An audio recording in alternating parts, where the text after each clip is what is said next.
This year's our 50th Telos anniversary. I wanted to welcome everybody in beautiful Marina di Ragusa. For those of you who don't know me, my name is Mary Picone, so welcome. I thought it would be really perfect to host here in Ragusa. I am the publisher of Telos and have been the publisher since 2004 after my late husband, founder, Paul Picone, passed away.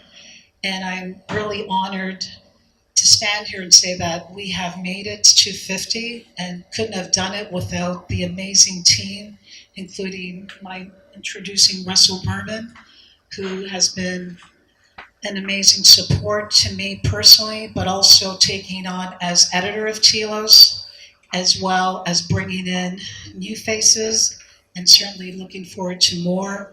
I'm really excited about that, as well as wanted to thank Adrian Babs for his work in this conference and doing a magnificent job with the program. So thank you so much.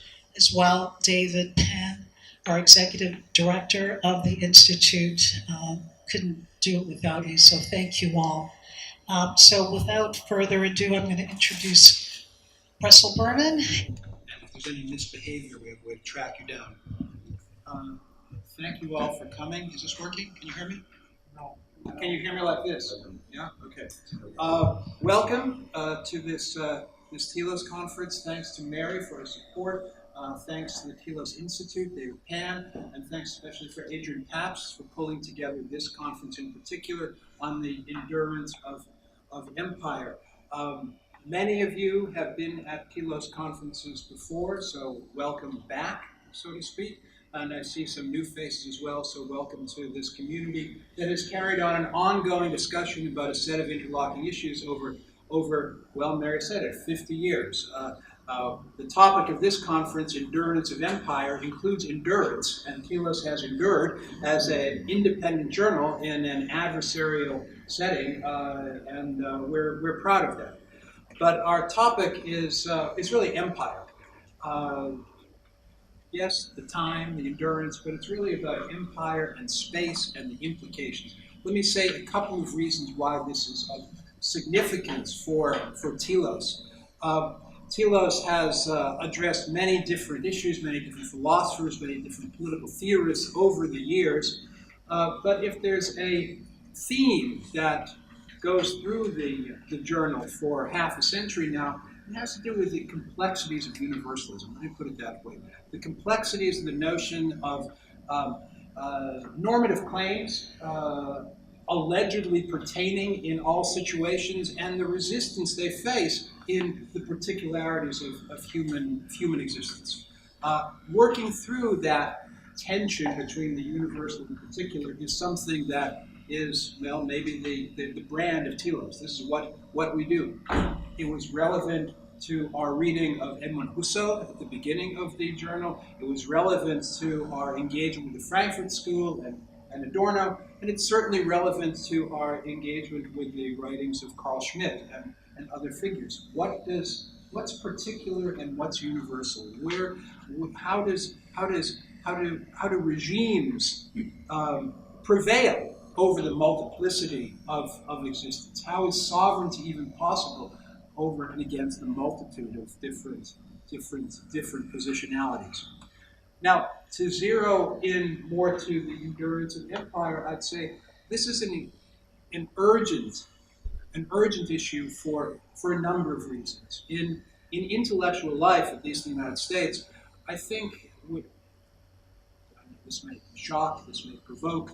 I want to talk about something like the obsolescence of anti-imperialism. That is the rhetoric of anti-imperialism that prevailed during the Cold War and in the era of decolonization. It's become very stale, and it's become associated with positions of power, actually, in the intellectual world, which are now sort of crumbling. And some of the affairs that are rocking the American intellectual scene right now, it's the paragons of anti-imperialism who are being caught with, saying, their pants down on a variety of issues. That there's something mendacious about that. That's not an advocacy for empire, but there's a staleness to anti-imperialism that leaves it crumbling for us. That raises then the question of empire again. I won't get into the historical perspectives on that. I expect that to be addressed in some of the papers, but I'll point to a second dimension that I believe is pertinent, and that is when we look at world affairs in these years. What's pretty clear is that the end of history is now historical. Right? The end of history is over.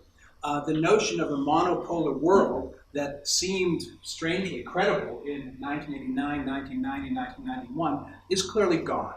And instead, we see competitive adversariality among major powers: the United States, China, Russia, and smaller sidekicks. These aren't nation states that are competing with each other, although they all have some nation state characteristics. They're empires. And that's the reality of contemporary global politics, where the fiction of the United Nations, that each little nation state was somehow on par with the big players, is now being exposed as untenable. We should talk about that transformation of the international system. And then thirdly, empire versus nation state is really the question of the universal in particular. Empire and nation state is about the difference between a aspirational homogeneity in a nation state. Think of all the controversies around immigration right now. That's really what's at stake there. And on the other hand, regime over multiplicity. That is empire. Is for the proponent of anti-imperialism, is nationalism really the better alternative? On the other hand, for the critic of nationalism, is a globalized regime impervious to diversity the better alternative? These are the kinds of questions that I want to see us debate in the next couple of days. Empire is not just a historical category. We can learn a lot from that history, but empire is with us now, with us here in Sicily, right? This site of so many historical empires. And let's see what we can pull out of this challenge of empire in terms of political theory and philosophy. So that's what I have to say. And we will move to Adrian. You going to make some remarks now? Well, given where we are in terms of time, I think it might be best to move to the first panel in just a minute, because we're slightly behind schedule. We want to certainly enjoy the long breaks for conversation. We want to have a chance to walk around and stretch our legs between the various sessions. But what's lovely about this venue, I've only just arrived, is that it does feel, in the nicest possible sense, like we're in the middle of nowhere. That is, you can't escape. There's no bar or restaurant to go to. There's no, incredibly beautiful church or palace to visit. So it's a bit like Hotel California. You're here and you're sort of stuck for the next 2 or 3 days. Exactly. It's all part of the plan. I wouldn't exactly say it was an imperial strategy, but almost. So just really to say thank you all for making your way. I know some have traveled incredible distances. I think the longest distance is southern Chile, which is really impressive. But actually, no, Australia, of course.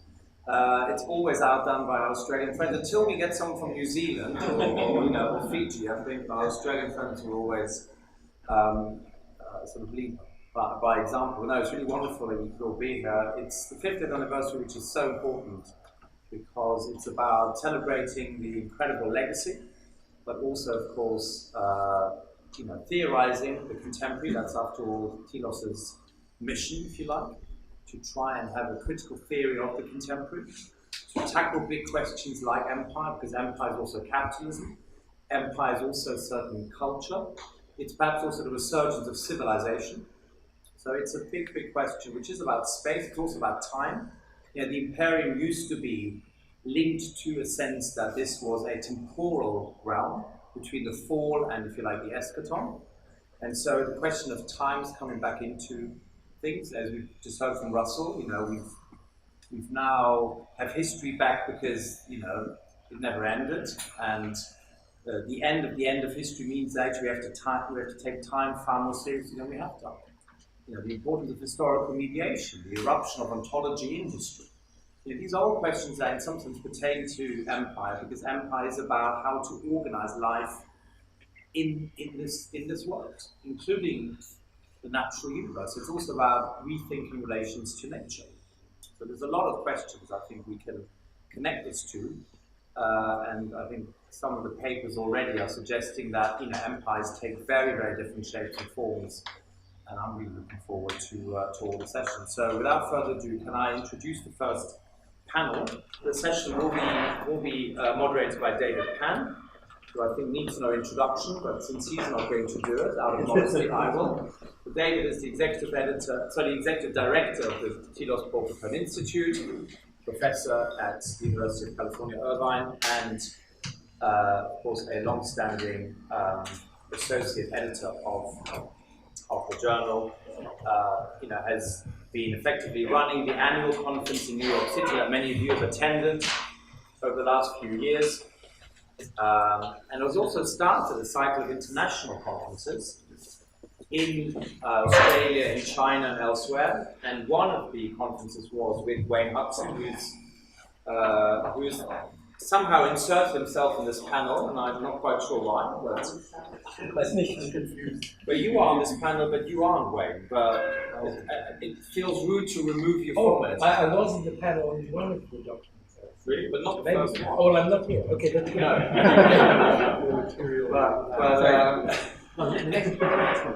You're on the part of the plenary debate, yes. You're the next one. But actually, David and Wayne organized together a wonderful conference on naturalism, which is now been published. And so this is also what Telos has been doing. The annual events in New York in January or February each year. We do the Europe conference every other year, and we do international events whenever we can. Many of you came to the one in Moscow last September, and we've got more planned for the future. David will be saying a word about the Institute just before dinner. And David, I shall leave you to introduce our speakers. So thank you all very much. Welcome to the conference. Great that you can be here. Looking forward to it all. Thank you. This panel is on a border power impact. Thank you for being here. I think I introduce very briefly each speaker before they speak. You need the mic. Oh, okay. Hello? Okay.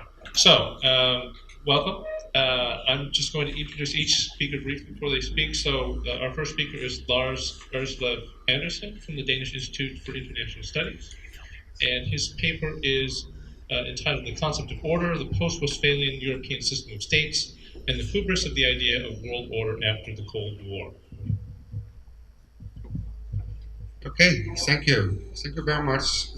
I'm one of the newcomers. I'm here at the conference, Telos conference for the first time. I'm looking very much forward to it. I just saw the announcement at the internet, and I thought, okay, I have been reading quite a lot of articles from Telos, also some of the books.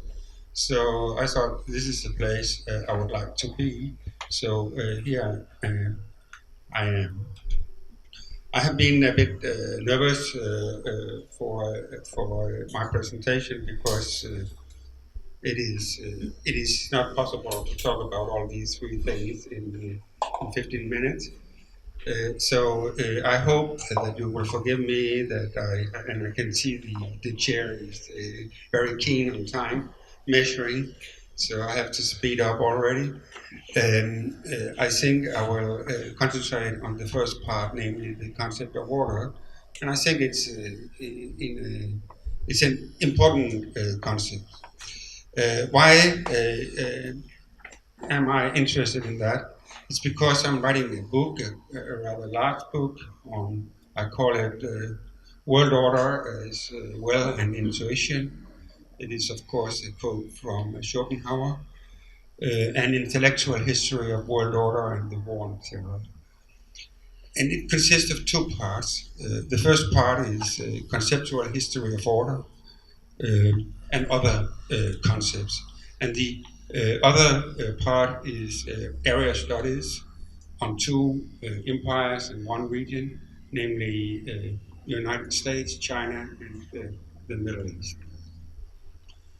Of course, it is planned for 400 pages with the agree with the publisher, so I can only touch some of the issues. And I will outline what I think about when it comes to order. Let me first say why order. There has been a lot of writing about order, but there has been not much writing about the concept of order, the definition, the reflection of the concept in itself. We have seen histories of order in philosophy, in religion. We have seen a lot of order books coming out, especially after the end of the Cold War. We have also seen Carl Schmitt's book, Nomos der Erde.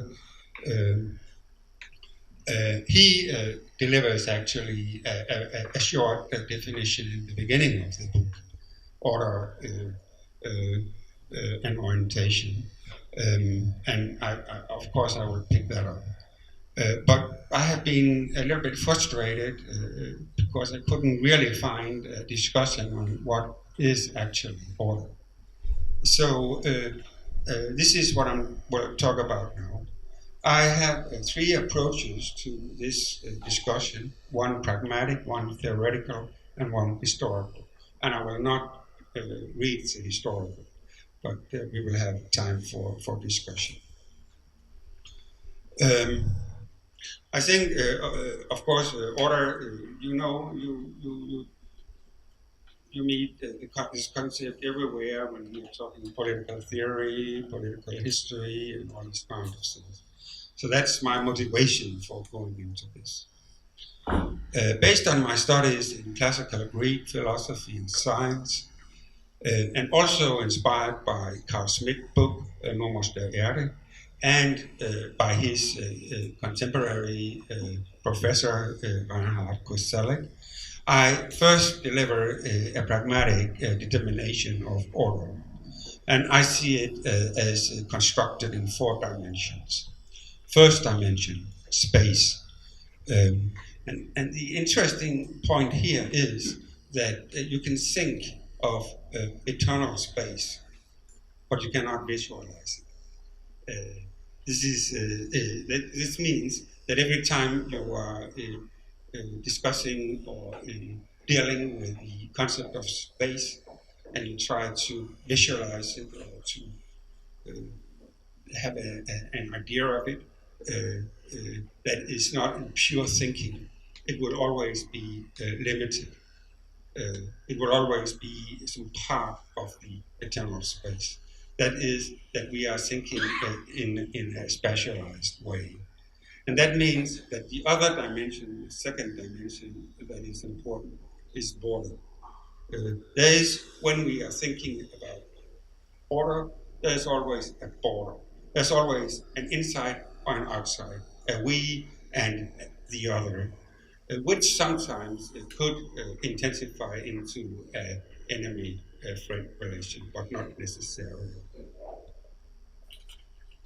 The third dimension is, of course, time. When we are thinking about order, and I'm talking about order in all kind of ways. We always see it situated in time. There's always a before and an after. And that means that order is always building up a narrative. And this narrative is always, in a way, a judgment that is in somehow ethical.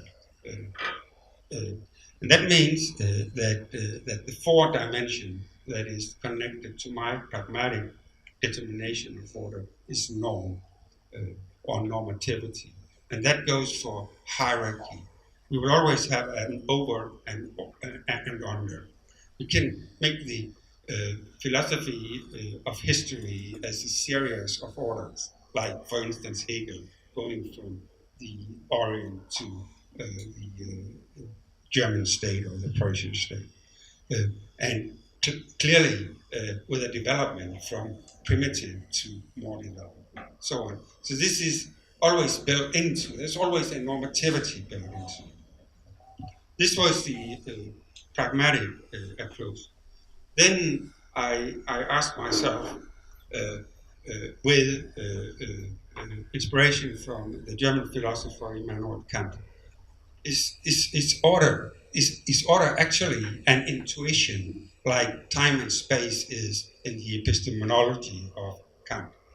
And I started out reading about this because I was curious if you could so to say conceptualize or not conceptualize but determine order as an intuition, an Anschauungsform in the Kantian sense.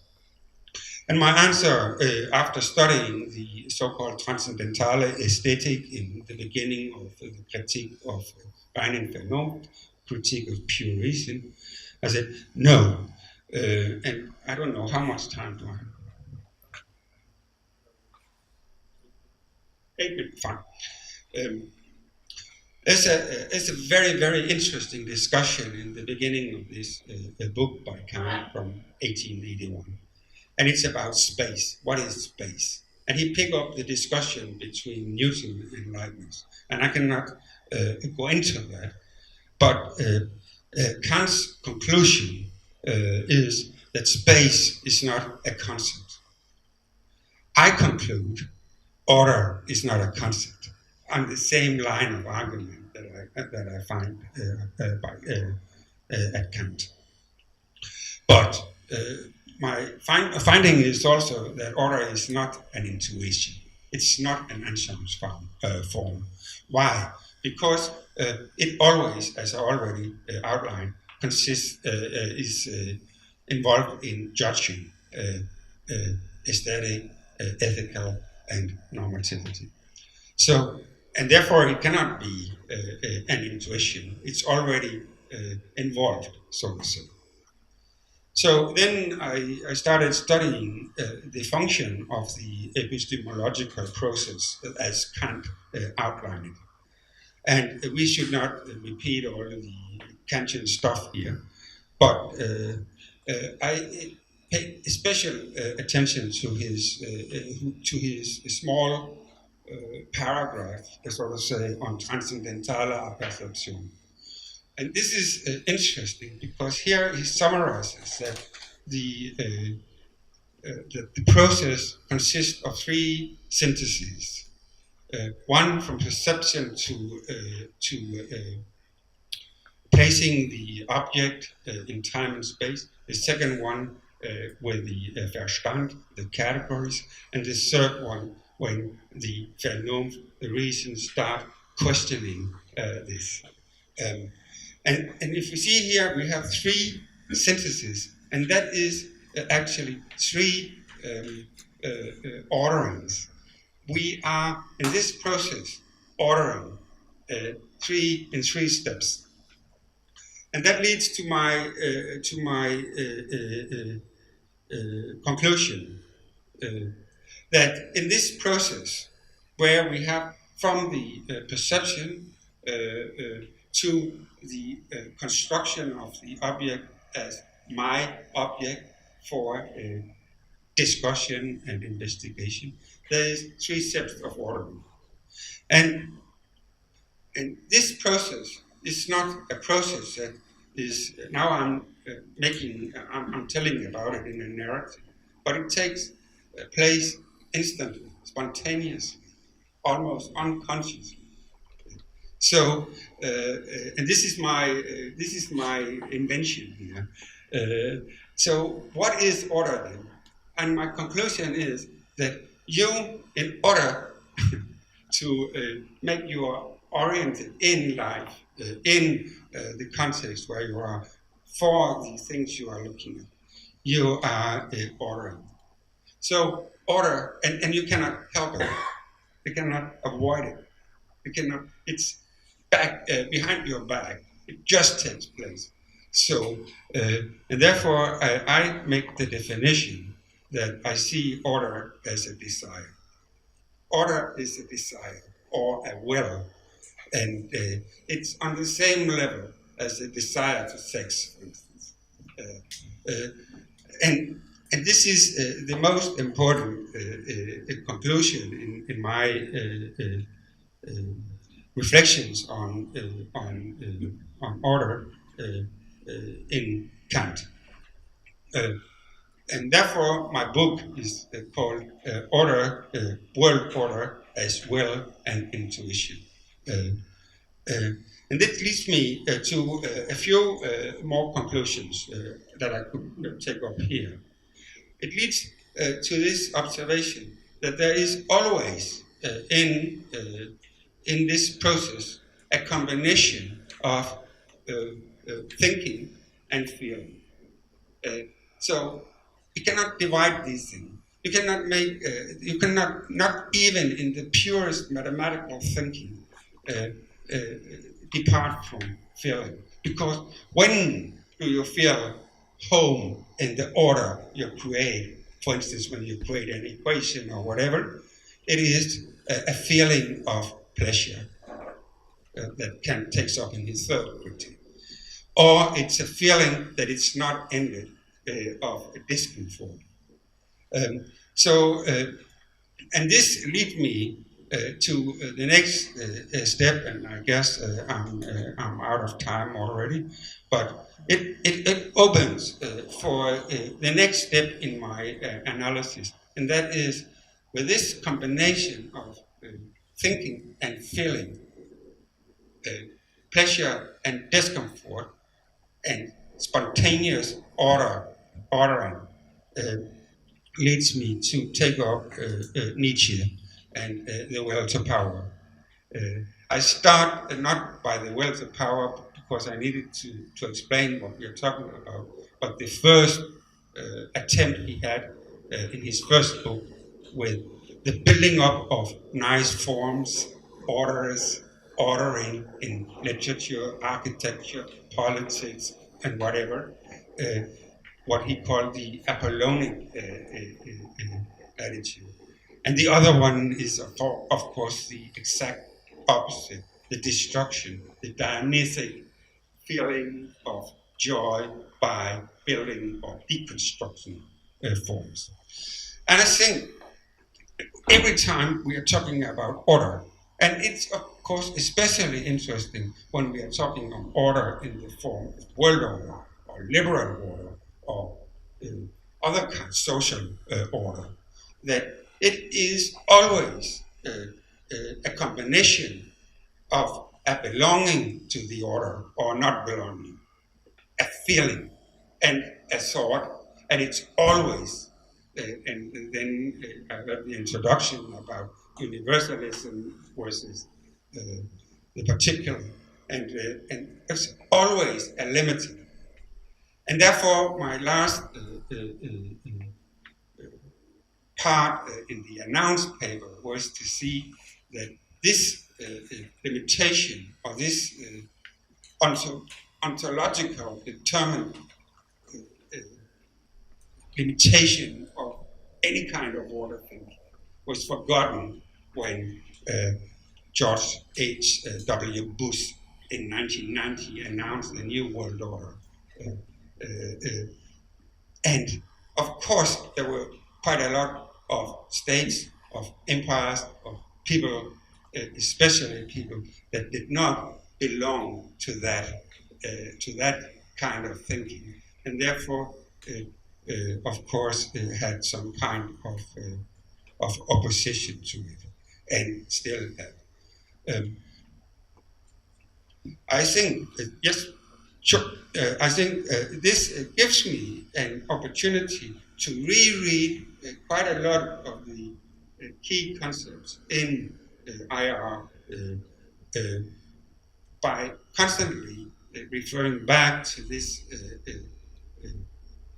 pragmatic definition, determination of order that I tried to develop and which I have very shortly outlined.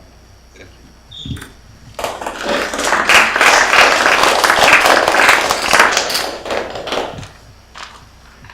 Thank you. Our next paper is going to be presented by Jay Gupta from Mills College in California. And his paper is entitled Imperial Ethics and Ethical Empire, Resisting the Discursive Valorization of Power. Thanks, dude. Do I need this? Okay. I mean, just to put it quite simply, that my paper's a consideration of empire as a normative concept. So if you hold on to that thought, it'll make my paper easier to follow. All right. From a historical perspective, one might reasonably conclude that the notion of empire is ethically ambiguous. For in the midst of imperial processions of rape, arson, theft, slavery, and murder, one can often paradoxically discern the proverbial civilizing mission that all at once legitimizes, sanitizes, and absolves imperial actors and actions. As Marlowe in Heart of Darkness memorably muses, the conquest of the earth, which mostly means the taking it away from those who have a different complexion or slightly flatter noses than ourselves, is not a pretty thing when you look into it too much. What redeems it is the idea only. An idea at the back of it. Not a sentimental pretense, but an idea and an unselfish belief in the idea. Something you can set up and bow down before and offer a sacrifice to. What is this idea that Marlowe speaks of? For me, I study Hegel. It's hard not to think of Hegel, the systematic thinker of the idea, and how the idea works its way into history. According to his account, the idea is arguably modern ethical normativity itself, with its emphasis on the equal dignity and autonomy of persons, actualized in the ethical, economic, and political structures of interaction that promote them. However, as Hegel famously notes, the process through which the idea is realized is not exactly benign. It involves the disappearance of entire peoples, sometimes in genocidal slaughter, undertaken by powerful individuals ostensibly out for honor and material gain. An important thing to note about this influential political theodicy is the equivocal way in which it collapses the realpolitik expansion of empires with the development and spread of politically modern normative notions. I say equivocal because, as I will argue here, politically modern normative notions possess a critical content that is strictly materially at odds with the motivations and tendencies of sheer power. It is a political theodicy that problematically conflates the global spread of modern ethical normativity with the brute expansion of political power. While it may be a more or less correct empirical account of the genesis of the global spread of modern ethical normativity, accounts like Hegel's, we should guard against any accounts of empire that seek to make it compatible with the global dimension of ethical life, which emphasizes universalist notions of freedom and equality. This is a point that is surprisingly worth emphasizing, particularly in light of recent discussions about empire, which appear to regard the notion as having some sort of salvageable normative meaning. So following the philosophical and ideological tradition that I just alluded to, sort of epitomized in Hegel's philosophy of history, empire is arguably an intrinsically hybrid notion. It comprises a complex of normative and realpolitik elements. In recent discussions in the IR literature, for example, the provocative concept of normative empire has surfaced as a challenge to the paradigm of a kind of allegedly softer, ethically purer normative power. A scholar named Del Sarto notes that on the model of soft normative power, the EU is said to promote and diffuse a set of principles, norms, and so-called values like peace, liberty, democracy, rule of law, human rights, that member states adhere to and that set an example in world politics. However, in a form of political skepticism that is at least as old as Machiavelli, this emphasis on normative power is said to disguise the realpolitik features of the EU as a necessarily realist power, strategically in pursuit of its own economic and security interests. While taking stock of the recent IR literature, Del Sarto argues that the dichotomy between the EU, seen as a benevolent normative power, versus a self-interested realist power, is a false dichotomy. While it may be the case that the export of EU rules and practices to its periphery embeds universalist normative emphases on rule of law, good governance, and so forth, it is no less the case that such transfer of rules and practices focus on regulatory convergence, efficient economic governance, and border control practices aimed at preventing unwanted migrants. And indeed, programs of promoting civil society and democracy in the EU borderlands take a back seat when the key interests of stability, security, and the prospects for economic benefits are threatened. Thus, there is a sense in which the EU is indeed a normative power, where ideas of democracy, rule of law, human rights, and peace are fundamental to the political and cultural self-understanding of its member states. But it is also arguably the case that the EU has the structure and modus operandi of traditional empires. And that is a vast, composite, and ever-expanding entity seeking to stabilize its periphery and draw economic advantage from it. So that any strict distinction, therefore, between a realpolitik interpretation of the EU's behaviors vis-a-vis its periphery and more allegedly norm-based behaviors is then said to collapse under a proper empirical interpretation that understands both behaviors as belonging to the modus operandi of empires per se. Well, there's certainly room here to raise the question of how well a robust normative self-understanding that emphasizes the universal ethical meaning of human rights, freedom, equality, and so forth can nest, as it were, within an empirical description of empire. The term normative empire seems to prematurely dispense with the fundamental tension alluded to at the beginning of this discussion between an empire's civilizing mission and the exercise of a brute politics of dominion. Neil Ferguson's much discussed book Empire arguably initiated a certain trend towards the normative recovery of the notion of empire. Sort of a retrospective empire. Maybe it's not so bad after all. Ferguson tells an essentially Hegelian story about the genesis of the modern world, where the blood on the slaughter bench of history is in some sense made up for the benefits of global civilization. But the basic historical question Ferguson asks, was the British Empire a good or a bad thing? A normative question par excellence. Should not be conflated with a general normative question about the goodness or badness of empires per se, especially since we are no longer talking about the beginning of the story, as it were, the story of global civil society, but we're rather somewhere in the middle of the plot. That is, it is important to distinguish between the genesis of modern ethical norms that we see embedded in global civil society, which incontestably piggyback, for example, on French and British colonial adventures, from mature critical deployments of such modern ethical norms in the modern world. So it is appropriate to refer to the normative empire Europe or normative empire America and so forth. Certainly the normative part of the formulation can be interrogated. And to do so requires us to use the normative language, where we ask, as citizens or officials, in what sense are we entitled to regard ourselves as a normative power versus a merely imperial power?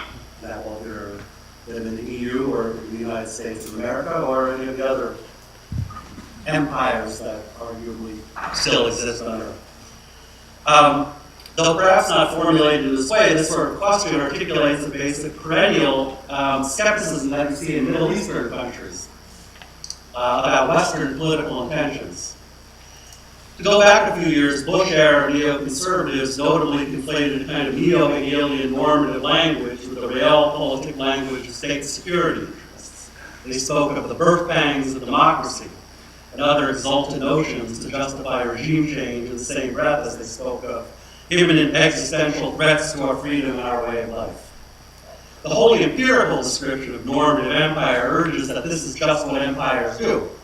The civilizing mission is just as real as state security interests, and here, in fact, they were regarded as inseparable. However, the empirical meaning of normative empire arguably works to obliterate its normative, which argues its critical meaning. If, for example, in a campaign of shock and awe, you end up murdering thousands of civilians in your project to democratize the region, whether or not it serves state security interests on pure normative grounds, you ought at least harbor doubts about your method of exporting Western values of freedom and democracy. Or if your aim is to promote democratic transitions in the Arab Spring, perhaps you should revisit your practice of cooperating with authoritarian governments and backing liberalizing trade agreements that end up fattening the pockets of local oligarchs and diminishing the livelihoods of the working population for whom such pacts are ostensibly made. These latter points also serve particularly well to illustrate again a strikingly paradoxical meaning of normative empire, understood as an empirical description. The merely empirical meaning tends to obliterate any normative critical meaning. Modern political science, going back at least to Weber, tends to bracket off distinctively normative questions and regard them from an empirical sociological perspective on how groups construct a normative identity or how individuals subjectively identify with larger groups and so forth. These and other locutions express a fundamental methodological skepticism about the normative capacities presently at issue. But it is this sort of skepticism that is bound to distort our critical consideration of a notion like empire and whether it is normatively salvageable. Indeed, Weber claims that the political association per se is to be understood empirically in terms of the means characteristic of it, not in terms of its various normative ends. The means peculiar to it is the legitimate, that is taken to be legitimate, use of physical force. Here, the normative question of legitimacy is quite deliberately reduced to a set of merely social psychological dispositions of persons to obey under certain conditions. It is, in a sense, shades of domination all the way down, as it were. This empirical emphasis on the use of physical force in conjunction with the deflation of thick normative notions like legitimacy has mesmerized generations of theorists. And it has arguably resulted in a strange sort of valorization of force as politically essential, to the point where, in an impressive feat of self-reinforcing logic, classical ethical and political notions can be dismissed as literally impotent. The concept of empire cannot be separated from what Arendt calls the logic of command obedience, that is, domination. In this respect, it is in perfect accordance with the Weberian model, which takes the political association per se to be characterized by a command-obedient structure. And if the Weberian model is correct, all political associations are more or less implicitly imperial, which instrumentalizes any normative consideration from the outset, including the question of legitimacy, which, as already noted, is reduced to a purely psychological question about the conditions under which human beings tend to obey. But then to take seriously more robust normative notions of the political association and of civil society, which, for example, might deploy Republican notions of freedom and equality as being essential to legitimacy, would be in effect to render the very notion of empire superfluous. For even at its best, so to speak, empire suggests a structure of domination, wherein normative elements might be at play, where institutions may even enjoy popular support, which are all, in some sense, politically epiphenomenal to the nature of empire itself. As Arendt notes, during the period of shrinkage in European imperialism, France and England were faced with a choice: decolonization or massacre. Decolonization, the robust normative political alternative to massacre, is anti-imperial in its essence and moves in the direction of imperial dissolution. Okay, one more page. To conclude then, there are no grounds for a normative recovery of the concept of empire. The global dimension of ethical life no longer depends on implicit or explicit imperial administrations for its activation. It rather depends on a powerful combination of free communication, education, ethical imagination, and institution-building democratic action, which encourage patterns of self-determination and potentially free persons everywhere. What to do when such potential is crushingly impeded by authoritarian governments and violent non-state actors is a pragmatic question for all governments that comprise the civilized world, and not for an interventionist, imperial, yet allegedly normative authority. Thank you.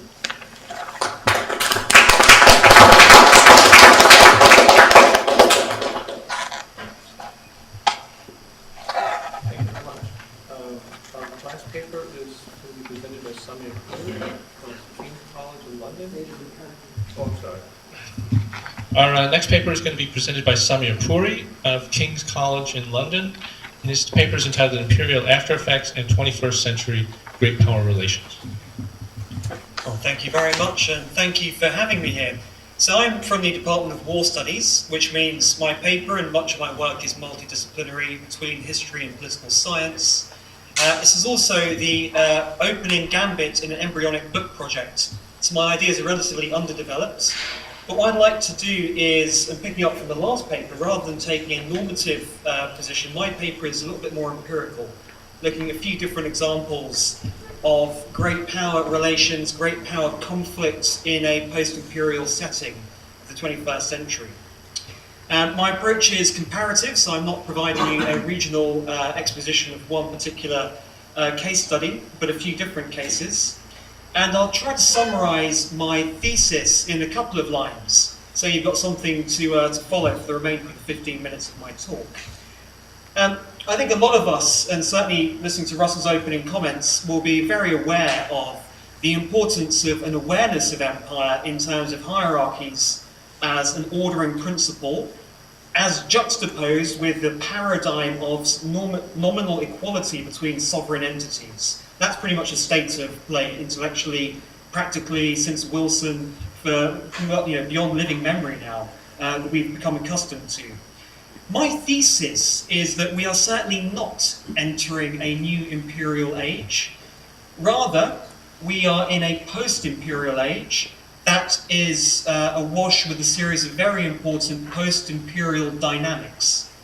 Some of those post-imperial dynamics, superficially at least, look very much like imperial dynamics, but the manner in which international affairs, expectations around sovereignty, expectations around equality and choice, the manner in which technology has started to transform political self-expression and identification and association, certainly in a developed world and definitely within my lifetime, almost certainly in a penetrative way to many parts of the world we consider to be at this moment in time still developing, means that those analogies to the imperial age, whilst superficially quite transfixing, are nothing more than analogies, and that we require a substantial reorganization in our heads as to what it is that remains from the imperial age, by way of comparison, by way, I use in my embryonic work, I use terms like the afterglow, or the half-life, or the residue.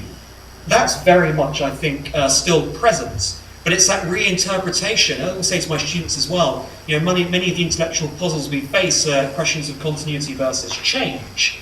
And there are strong arguments for continuity. I'm sure we'll hear many of those over the next few days, which I don't push away completely. But I do think my work looks much more at the change aspect. So that's really my opening gambit. So I am very attracted to the idea of what empire and studies of past empires points us towards in relation to hierarchical ordering. I certainly think that the notion of polities that are expanding, often aggressively, especially coming from a war studies perspective, are certainly things that we need to study. But I'm very, very careful to avoid using empire as an analogy. And I'd certainly put that out there, and some of my interaction and questions with panelists to come probably will interrogate the notion of whether are you actually using empire by way of quite light comparative association, or are you saying there is something substantively similar or unchanging? I'm also very keen to look at breaks in imperial lineages. So even if I can see a residue or a half-life or an afterglow still in the embers, to note where in terms of recent, or maybe not so recent, past chronologies, we actually have quite discernible breaks with imperial traditions. Doesn't mean to say that that tradition won't be revived, that imperial or post-imperial, in a post-imperial setting. But I think very few of us would argue that there is direct causality between some of the empires we study in present-day puzzles. So that's another, I guess, part of what it is I want to examine. I also want to pick up on something else Russell mentioned about anti-imperialism becoming stale. I actually agree. I think generationally, for me, not only is anti-imperialism a little bit stale, I also think neo-imperial discourses, which were no doubt really prevalent, very powerful during the Cold War, as America in particular, and certainly Soviet Union as well, expanded power and influence in ways that hitherto had not been seen, through methods and modes of influence and, I guess, arm's length influence, which are only just becoming possible due to changes in technology, if nothing else. I also think neo-imperial discourses, whilst very relevant, are a little bit stale as well. I think anti-imperial discourses always have the power of marshalling the emotions that we have, often as very decent, civic-minded people, against domination, against subjugation, against control, against people's will. As a result, anti-imperial discourses and decolonization discourses are very powerful, very politicized, obviously. I think neo-imperial discourses are still very powerful, in particular with regards to consumerism as a form of colonization.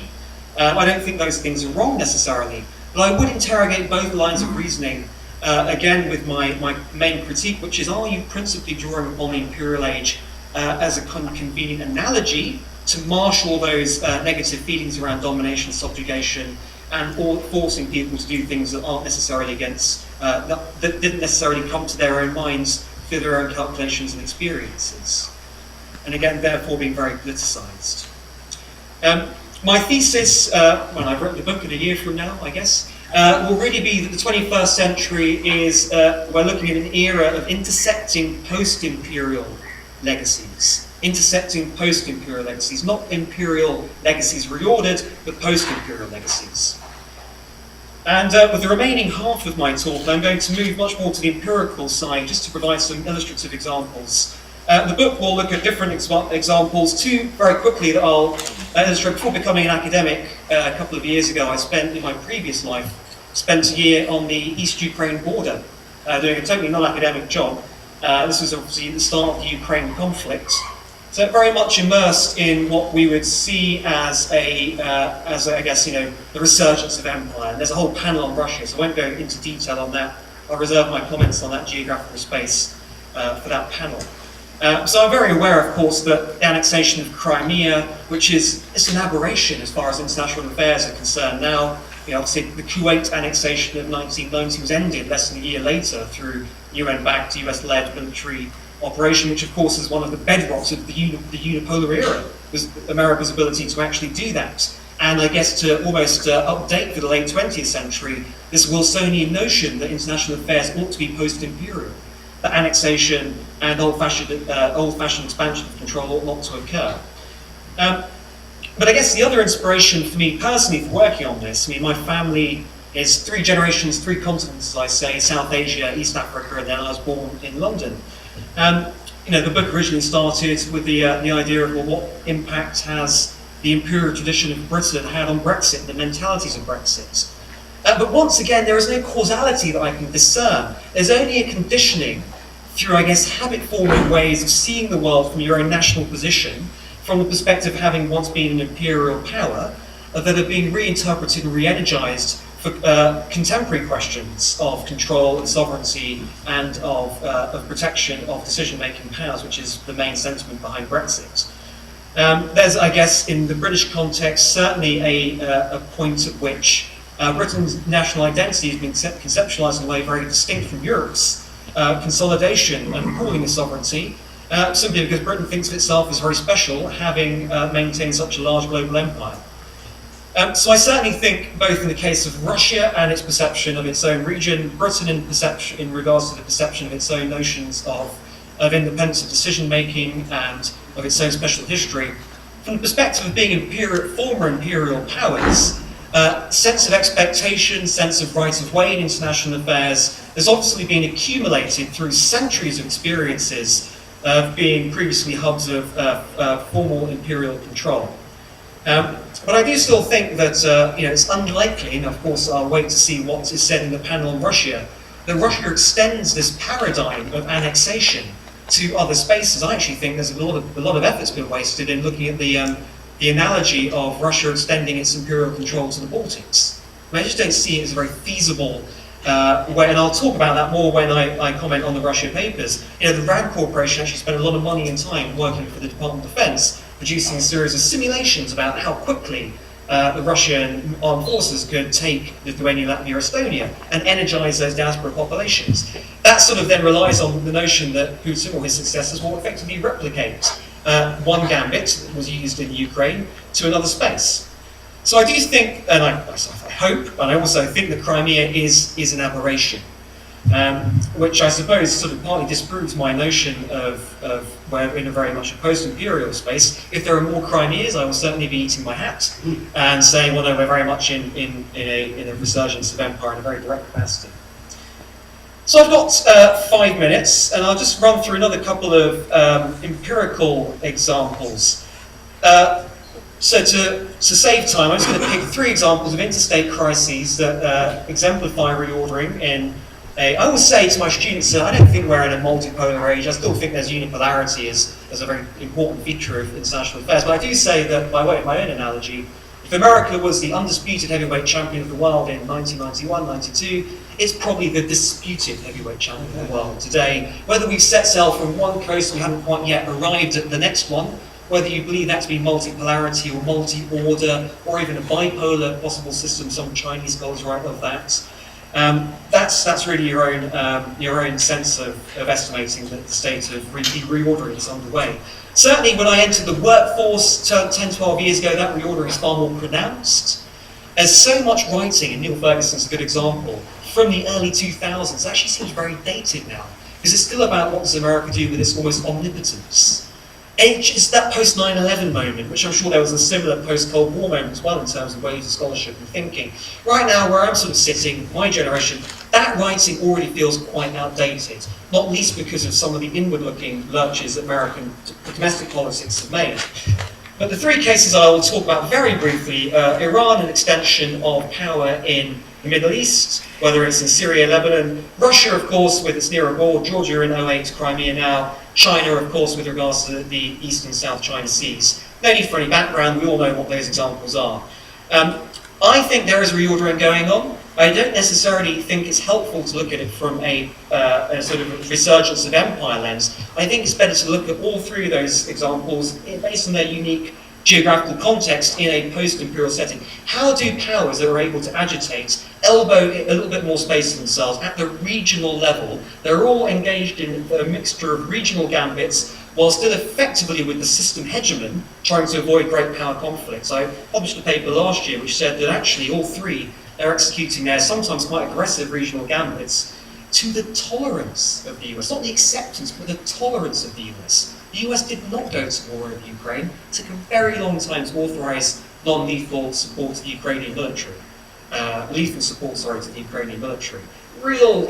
Is this really worth American boys dying for Estonia? Those sorts of debates are very much there. So these powers, respective to their own positions in the Middle East, in Eastern Europe, and in East Asia, are effectively trying to elbow themselves a little bit more space while the US is distracted, while the US is experiencing a few soul-searching moments to extend power, and to play a very careful double gambit in their own sense of reordering, where the reordering is regional but not necessarily international.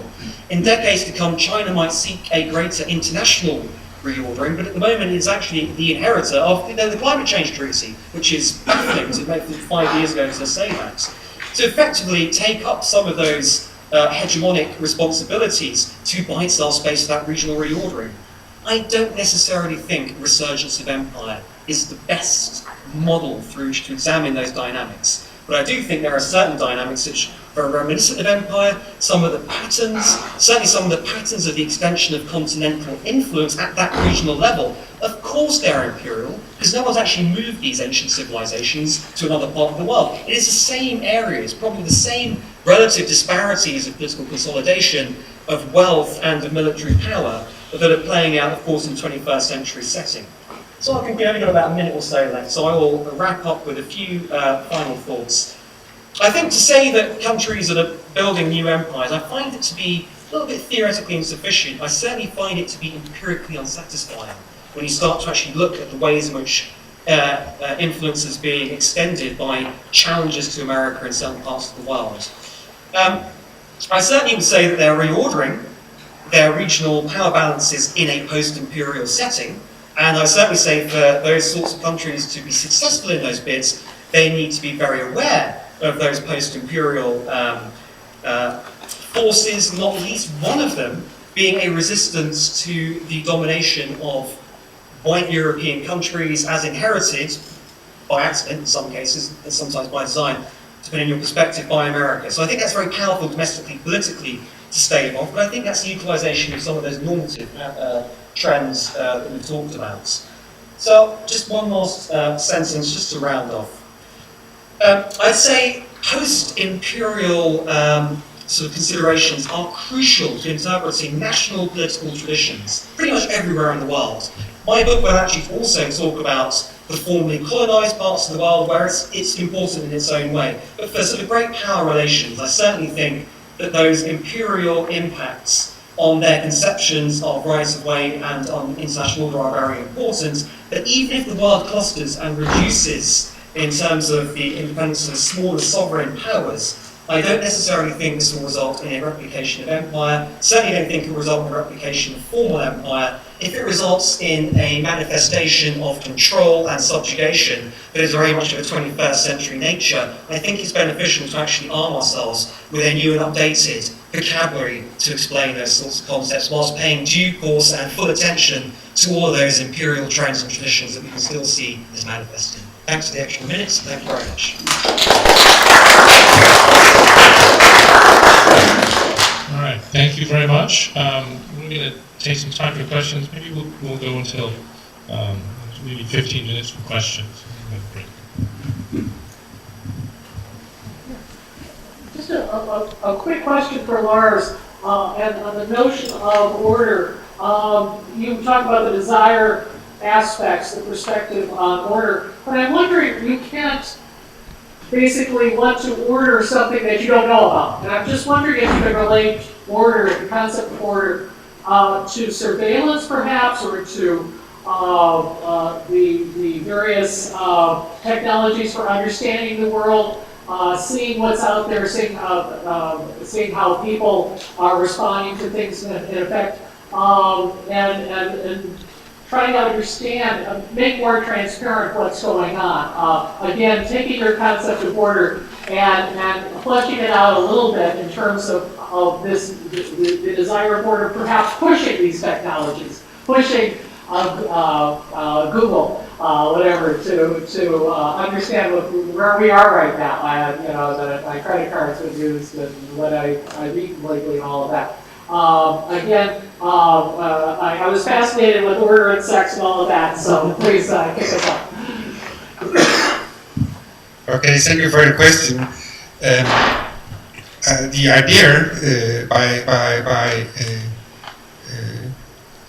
reaching the conclusion that order is desire by reading the introduction of Kant theory of epistemology is that people, human beings, they spontaneously think in order. That is the way mind is functioning, and that is, and then we can reach all kind of interpretation of a given order that is the order in a house, or that is the order in a region, or whatever. That is an order in a subgroup in a society, and you can remember that because you feel yourself belonging to it. But I think this is very fundamental, and if you avoid having this into your equation when you study, for instance, political conflicts or on a higher level, I think you miss a lot of necessary components in the analysis, and this is so. It's not that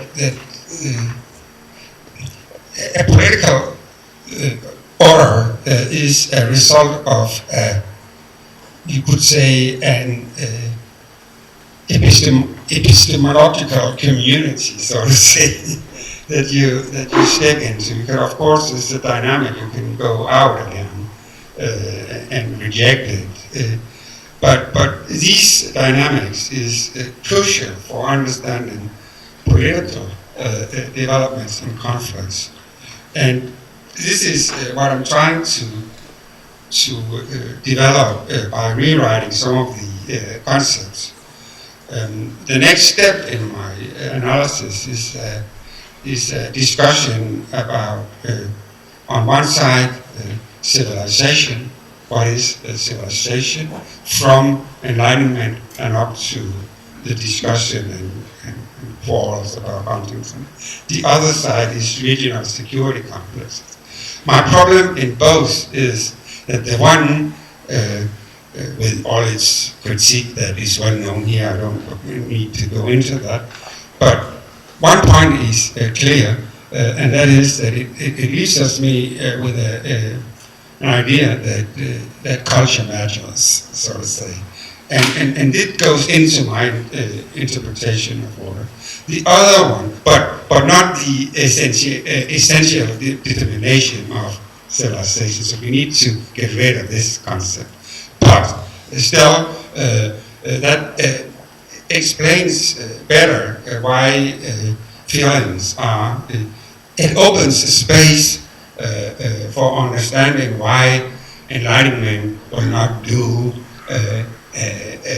because it's not only a question about thinking, it's also a question about belonging or feeling. And this is important. And surely on the other one, the regional security complex theory and all that, totally leave feelings, but also people, also politicians, also groups out of the analysis. And I think this is strange, because even if we cannot reduce politics to psychology, we cannot, of course not, but still it is people that is running the show. So we need to have this into the equation too. And this is the next step after this. And from here it's a long way to Google, I guess. I have a simple question also for Lars. It is but triple because this question already linked circular. The first question, if the basis is Carl Schmitt in this nomos of the earth, is about this definition of Carl Schmitt of this nomos as a taking of a land. And my question is about this problem of intention in order, because if for Carl Schmitt it is an order, it's about taking a land, or space, or mind, or I don't know. My second question is also linked because with this problem of the hand, because an order must be maintained, and we can, for example, the analogy, not we can quite easily talking about peace or order. Peace and order must be enforced, must be maintained, and this is the question of maintaining the order. And the last, in beaucoup, it is a question more ontologically and anthropological and epistemological. It is as the moral philosopher Emmanuel Levinas say about the concept of the be, it is the be, it's a question of taking of power. As the example, the concept of comprehension. Comprehension is taking. Also the question of taking land as geography, for example. Yeah, Spanish. Yes, thank you very much. I'm afraid I did not pick up on your exact questions, and my apologies. One of the questions, although, was about maintaining order, and of course, when establishing a political social order that we do, for instance, in the nation state, it is of course crucial to promote that interpretation by promoting a certain discourse, and therefore it is exactly important to have in mind the four dimensions of order, namely time, space, but also norm and hierarchy, and also border. Sorry, and also that the border is exactly crucial here, because what comes in might be disturbing the order. So kill it or leave it out or whatever. And I think this way of thinking is widespread at least in Europe, but also in the United States and other places today. And then we can have reasonable discussions, dialogue, herrschaftsfrei dialogue, or whatever you will call it. But you cannot convince, because this is more than a rational argument. It's going directly into your stomach of people. And that's why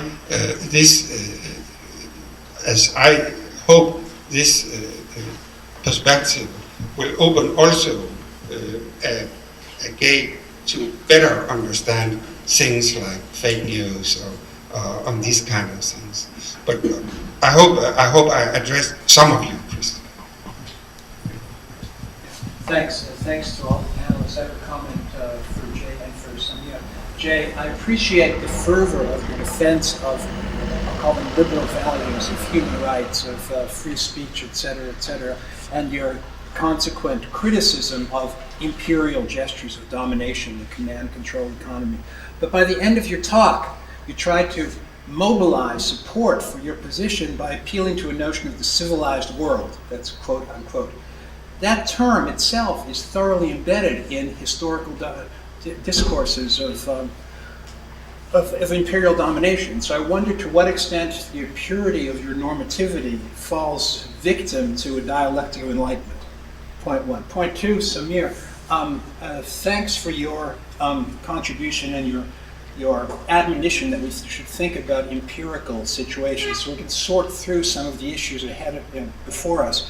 The endurance of empire, I think, after your talk, really means, well, we make reference to the classic European empires. There are certainly plenty more, but references to England and France, Holland, they're over. But they don't endure, but the terminology around them endures. But that's why we have this zombie anti-imperialism. It makes no sense anymore, but there's always a reference back there. I think we should think more about empirical cases and ask, what's imperial, what's national, what's ambitious, what's hegemonic. China in the northwest provinces Is it acting in a national manner? Is it an imperial manner? Is it a race war that it's carrying out against the Uyghurs? Iran, right? The Shia arc, right? Is that the Neo-Persian Empire? Is that a useful terminology? Or is this Iranian nationalism? Or is it Islamism at odds with Persian nationalism? I think we have to sort these kinds of things out and maybe begin to get some clarity on what we might mean today by empire, what we might mean by nation, what we might mean by hegemon or regional power or great power. Anyhow, thank you for your pointing us in that direction. You know what? We're about out of time. So what I'm going to do is I'm going to just have you make your contributions, and then we're going to just leave it at that. And some questions. Thank you so much. Actually, my question's for Samir, and it piggybacks, I think, actually quite closely on Russell's question, which is about the phrase post-imperial, which is, a kind of bold claim with this implicit sort of definitiveness to it. And so my question is, if we are indeed now in a post-imperial age, what was the end point of empire, the ostensible end point? And thinking of Lars' mention of Siciliy, I was having in mind this question, so is there a rupture where empire ended, or are there these residues, these traces that the notion of post-imperial can still account for? Thank you. Well, I'm thinking mostly of Samir and Russell was stimulating me a little bit too. But aren't we, like 1991, maybe succeeded in the Washington Consensus has been established across the world? We can't have great power wars because we're so heavily interdependent with globalization and trade. And that changes everything. So now, when Richard Haas talks about the world in chaos, well, yeah, but it's kind of lightweight stuff compared to the 30s and 40s, This is very lightweight because I think the Washington Consensus somewhat has prevailed. And then the irony is that the Washington Consensus is being broken up in Washington right now by the current U.S. president. So maybe just Jay and then Samir, you can just make some comments and then conclude. Oh, well, I guess to Russell's point, this is very much on my mind when I was writing the essay. So I think it's important to make a very strong distinction between sort of the genesis of what we call liberal values that circulate through global civil society and those very same norms and values considered as the product, right, of long historical processes. Once evolved, once manifested, I argue they're materially at odds with the very processes that gave birth to them, right? So that's where we are. Well, thanks for the 3 bits of feedback. Just very quickly respond to each of them. I think some of the enduring power of anti-imperial discourse is actually the fact that you can call Iran a sort of a pseudo-imperial with imperial ambitions, recreate the Shia present. But I still think it's a normative accusation because it plays to a certain series of shared assumptions. And this is exactly your point. I thoroughly agree. Rather than maybe an analysis of what the empiricism actually tells us in terms of that pattern of domination, it's still domination over and above sovereignty. It's a diminution of sovereignty, indeed, if not in name. So it's still working its way around that, I guess, Wilsonian structure. And that, I think, is why I'd agree with you that some of the problems we have in a historical perspective are actually quite lightweight. I mean, we don't need an car. It's not, the 1930s in terms of the threats of annexation and threats of territorial expansion, threats of rising empires, through the methodologies that those 1930s rising empires, Italy, Japan, Germany, were actually using. There's no analogy for that right now, or no comparator. And I'd certainly, just on the question of why do I say post-imperial, I probably should have mentioned that in my paper. It really is like the framework of empire really flows from formal empire, and the actual territorial acquisition through annexation or dominion status We just don't have that sort of thing anymore. And I think some of those neo-imperial forms of subjugation through influence do actually require a slightly different vocabulary to make sense of, unless you just want to make the empirical or the emotive point, the normative or the emotive point, that I just don't like this and therefore it's imperial. Okay, thank you very much. So we're going to take a break now. Why don't we'll reconvene in 15 minutes and we'll start the next session on time. Okay, thank you.